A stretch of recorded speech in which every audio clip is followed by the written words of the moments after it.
All right, welcome back, everyone. So last time we did the hard work, right? We built the foundation of your company. But today we're asking the big question. What's it all actually worth? Let's dive in. So, quick refresh. Last time, we got the basics down. You officially created your company, you created your shares. Those little pieces of ownership in your big idea. The groundwork is officially laid. But that leads to the million-dollar question. Literally, you've got all these shares. But what's the actual price tag on them? I mean, how do you put a number on a dream, on an idea? Well, that is exactly what we are going to crack open today. Okay, but before we get into all the formulas and the nitty-gritty, I want to hear from you. Seriously, what's the number one thing that makes a company valuable to you? Drop it in the comments below. Is it the brand, the profits, the team? Let me know. I'm really curious to see what everyone thinks. All right, these are some great answers coming in. Profit, brand loyalty, innovation. Love it. Keep them coming. Now, you might think figuring out a company's value is like some super complex secret formula, right? Some kind of dark art. But honestly, at its core, it all starts with some surprisingly simple math. And here it is, the basic formula. It's actually super straightforward. You just take the total value of your company and you divide it by the total number of shares you have. That's it. That gives you the price per share. Simple, right? Now, the tricky part, of course, is figuring out that first number, the company's total value. Okay, theory is cool and all, but let's make this real. Let's put some skin in the game. Imagine your new startup is a clothing brand. You've got killer designs, your Instagram is blowing up, and hey, you're actually starting to make some sales. It's happening.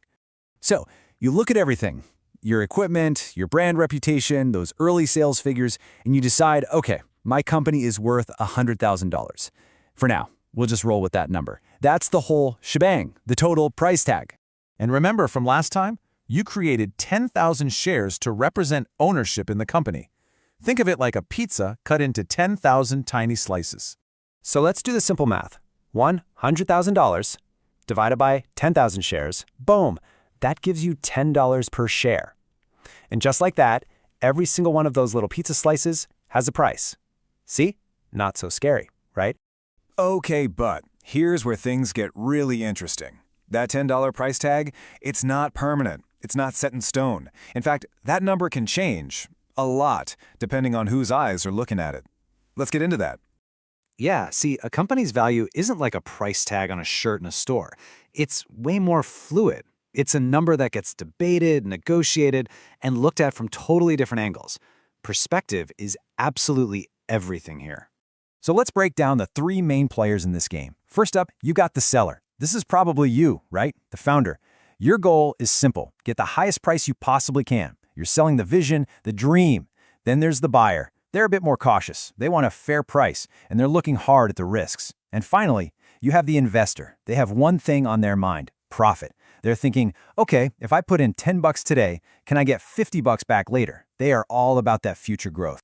So you see the key takeaway here, right? Valuing a business isn't just about crunching numbers in a spreadsheet.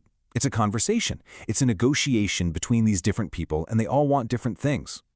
So you've got these three different perspectives, all looking at the exact same company and coming up with totally different numbers. So how do they back it up? How do they justify their price? Well, that's where the pros toolkit comes in.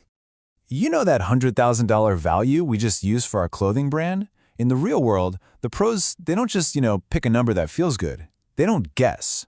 No way. They use a whole toolkit of specific, proven methods to figure out what a business is actually worth. We're talking about fancy-sounding things like discounted cash flow, where you predict future money, or checking out comps, which is just looking at what similar companies sold for. And mastering these tools, that's what separates the beginners from the pros. So take a second and think about it. Which one of these players are you right now in your journey? Are you the passionate seller, the cautious buyer, or the big-picture investor? Because knowing who you are, that tells you which tools you need to get really, really good at. And trust me on this, learning how to use these tools is the key to leveling up your whole game. It's what gives you confidence when you walk into a room. It gives you credibility. And most importantly, it makes sure you don't get a bad deal no matter which side of the table you're sitting on. And guess what? We are going to break down those exact tools, the DCF, the comps, all of it in our very next explainer. We're going to show you the methods the pros use step by step. So if you want that inside scoop, you know what to do. Make sure you're subscribed. All right. I'm going to leave you with one final thought to chew on until next time. Even with all these different tools and methods, there is one single number, one metric that can be used to value almost any business in the world. Any ideas what it is? We'll tell you what it is in the next explainer. See you there.